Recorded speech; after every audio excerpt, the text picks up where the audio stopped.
แต่ต่างกันบนใดพิจารณาในมันก็มีการยับยั้งคิดมีการยับยั้งแต่ว่าแต่ตากันนี่เรื่องความหมายบทต่างๆก็คือการนำก็คือคิดคือกันแหละบริตาอย่างกันมันขึ้นกับว่าเขาจะให้ความหมายจะได้หลายแต่การปฏิบัติคือบ่ให้ยกน้ำหนักอะไรหนึ่งเกินไปการปฏิบัติธรรมด้วยการพิจารณาดีบ่หรือว่าการคิดดีบ่การคิดบ่ถูกต้องบ่มันเกิดว่าเขาไปให้ค่าน้ำหนักนี้ตัวนี้เป็นสิ่งที่บ่ควรจริงมันก็บ่มีใดที่ดีหรือบ่ดีมันขึ้นอยู่กับการให้ค่าของเราอันนี้คือการปฏิบัติธรรมในหลักปฏิบัติธรรมเป็นสิคุณนั่งสมาธิดีบ่หรือว่าบ่นั่งดีอันนี้ก็เอาไปให้ค่าอีกมันก็บ่ถูกคำปฏิบัติธรรมคือลดการให้ค่าของเราอย่าไปให้ค่าอย่าไปให้น้ำหนักอย่าไปส่งน้ำหนักไปให้อันใดหนึ่งเพราะถ้ามันผิดตัวนี้พิจารณาเพื่ออย่างพิจารณาเพื่อลดนั้นการให้ค่าคิดเพื่ออย่างคิดเพื่อลดเพื่อการลดการให้ค่าเนี่ยถูกต้องแต่ยังเพิ่มการให้ค่าเพิ่มให้ความจริงจังตัวนี้มันจะบันทึกตัวนี้ว่ามีค่านะอันการให้ค่าเนี่ยบ่มีความสนใจกับบ่มีคิดว่าจะไปบนนั้นดีบ่นี่คือการให้ค่านะกับบันทึกอยู่นี่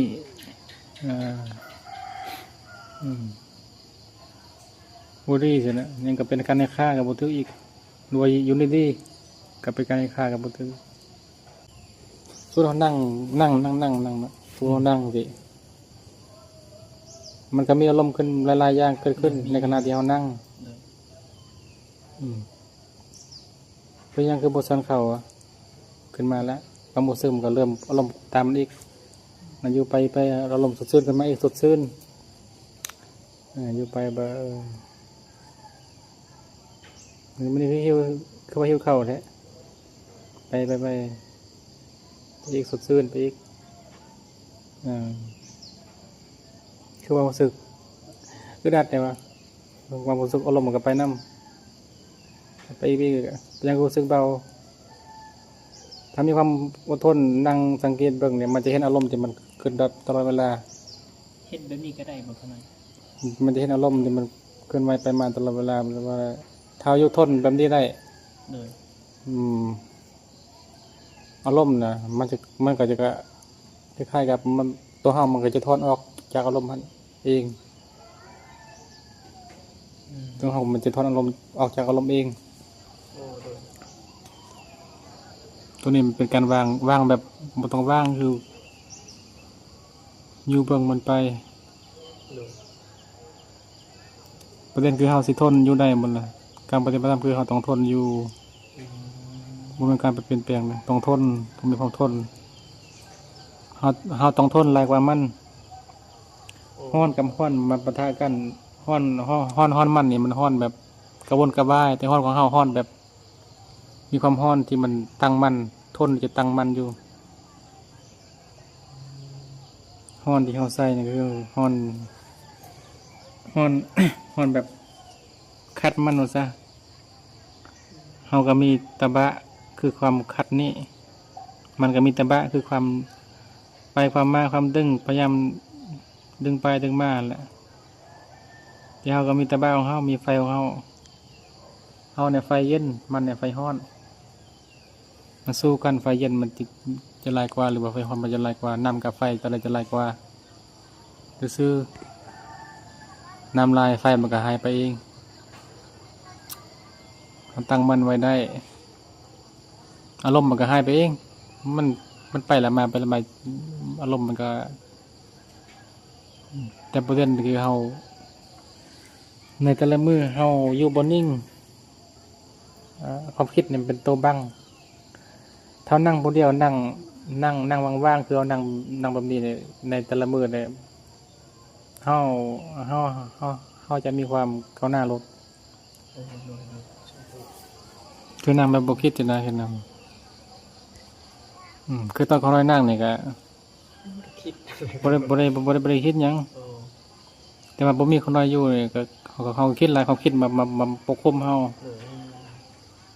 เฮาบ่ได้อยู่กับสติบ่อยู่กับปัจจุบันแต่ความคิดเฮาหลอกซื่อคือตอนนั่งจังซี่นะเฮาจะเห็นว่าอารมณ์เนี่ยมันบ่เที่ยงจะน้อยตัวนี้ขึ้นมาเอาไปขึ้นมาเอาไปขึ้นมาเอาไปผ่านมาผ่านไปลมก็ผ่านมาผ่านไปหรือว่าเป็นลักษณะที่เฮาไปนั่งนำผู้ใหญ่กันได้ไปนั่งกับผู้ใหญ่เฮาก็จะรู้สึกว่าเป็นระเบียบมันนึงไปอยู่ผู้เดียวเฮารู้สึกว่าเฮาก็เฮ็ดตามนิสัยของเฮาสินะมันก็จะบ่เห็นถ้าอยู่นำกลุ่มหมู่คนหลายๆนี่สมมุติเนาะเฮาก็จะเป็นระเบียบเฮาก็จะสงบเงียบแล้วก็เฮาก็จะเห็นอารมณ์มันเกิดขึ้นอันนี้ก็ขึ้นเฮาก็เงียบไว้แต่พออยู่ผู้เดียวนี่เฮาปล่อยเลย โดย อารมณ์มันคุมมาเต็มที่เลยนี่ มันคุมมาเต็มที่ แม่น มันก็เลย มันที่ซ่าตอนนี้ โดยชาติตัวนี้เขาเราเป็นน้ำหนักที่ว่ามันเขา ถ้าเราเป็นคือตอนที่เขานั่งกับหมู่เป็นตอนนั่งกับผู้ใหญ่บ่เขาเป็นระเบียบนั้นอยู่กับผู้เดียวกับเป็นแบบนั้นมันพยายามบังคับให้เป็นแบบนั้นให้ได้ มันก็จะพอได้เห็นอารมณ์เนี่ยเป็นความเป็นแปลงแน่แล้วเรื่องคือเราอยู่ผู้เดียวเราก็เป็นในใจเราเต็มที่เลย แต่ถ้าเป็นในใจของเราแล้วก็เราเห็นมันหรือว่าเห็นในใจของเราเนี่ยอันนี้ก็ถูกต้อง เห็นในใจของตัวเองแล้วถูกต้อง แต่เพื่อนคือว่าอยู่ตัวเองเขาบ่เห็นนิสัยตัวเองเอาเป็นตัวเองเลย เป็นตัว เอาเป็นตัวเองแต่เขาบ่เห็นนิสัยตัวเอง ตัวเองแม่นแล้ว มันจะเป็นอันนั้นไรกว่า โอ้แม่นแล้วถึงประเด็นตัวนี้ก็หน่อยมากก็ได้นะเอาไปดูแล้วบางทีประเด็นฟังเสียงครูที่ใกล้แบบมันก็ต่างได้ว่ากับเขาที่แบบมา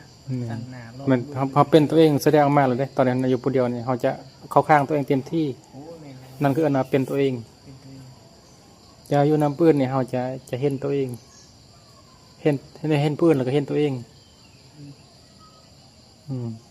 มีวิธีแก้บอกกันหน่อย เกี่ยวกับสังเกตตัวเองคือเก่าแล้ว ที่คิดตัวเองคือเก่าเนาะ อย่าไปเข้าข้างตัวเองก็เบิ่งกับปัจจุบันในความอดทนไปเฮ็ดไปนั่นแหละ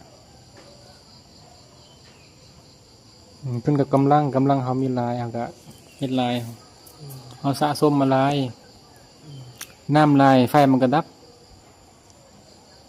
เฮ็ดอันใดเขานั่งพูดเลยแต่ว่าทุกคนก็สามารถเข้าใจได้น้ำลายเนี่ยไฟมันก็ดับเห็นบ่สูตรน้ำอย่างน้อยเนี่ยเฮ็ดจังได๋น้ำมันสิดับฮดจะได้น้ำสิดับถ้าไปถามครูบาก็บ่จะตอบปานใดถ้าไปถาม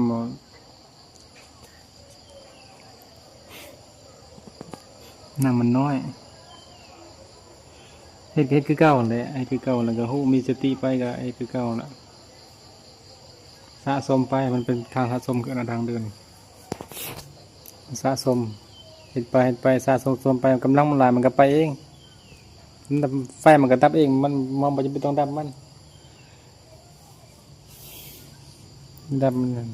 ไฟมันหลายมันก็ดับเองเป็นมันดับโดยธรรมชาติของมันเฮาบ่ได้ดับเด้ธรรมชาติมันดับของมันไฟมันน้อยมันทนของการอยู่ของน้ำบ่ได้มันก็ต้องไปตัวหลายๆตัวน้อยก็ต้องไปนี่เป็นเรื่องธรรมชาติ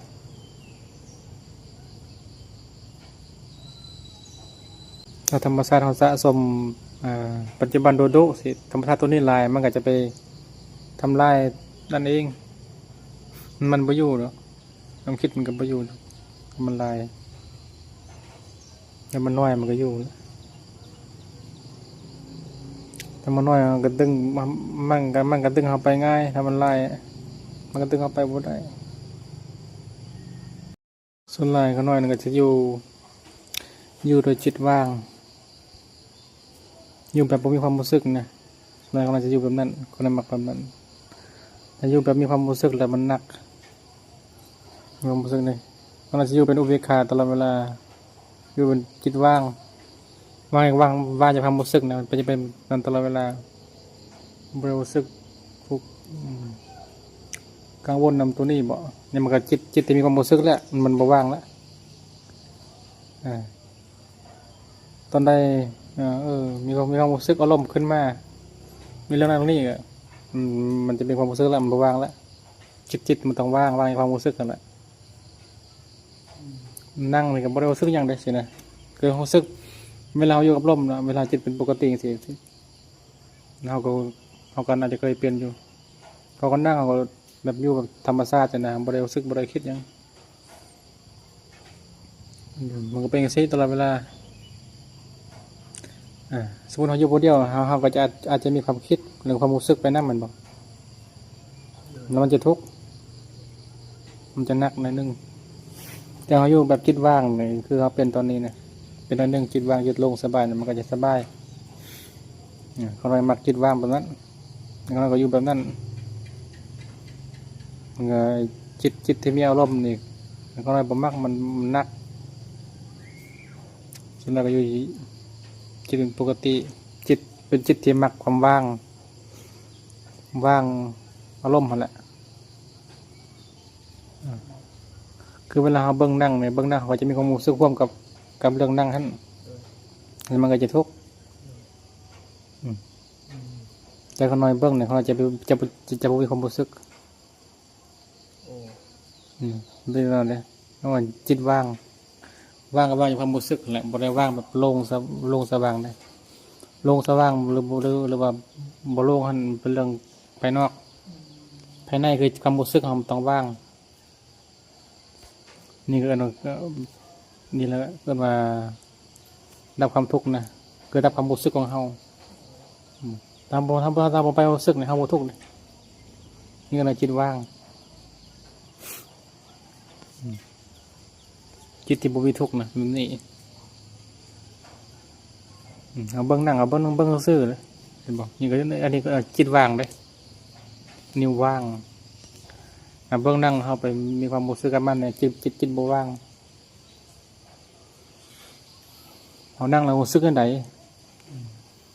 ก็เบิ่งความรู้สึกที่มันเกิดขึ้นมาพอเห็นแล้วเฮาเบื่อหน่ายความรู้สึกตัวนี้มันอยากจะอยู่กับความว่างแล้วว่าจริงจังนี่ก็น้อย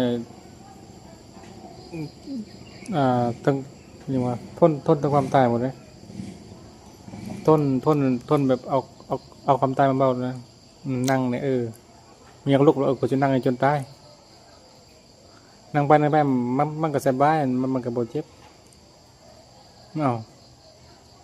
นั่งซีนได้สบายแล้วหนาวบนนี้หนาวบอกว่าให้มันหนาวนะตอนใดที่หนาวแห้งประเทศที่มันหนาวแห้งมันเบิ่งมันสิตายบ่มันก็บ่ตายมันก็มันผ่านความอดทนมา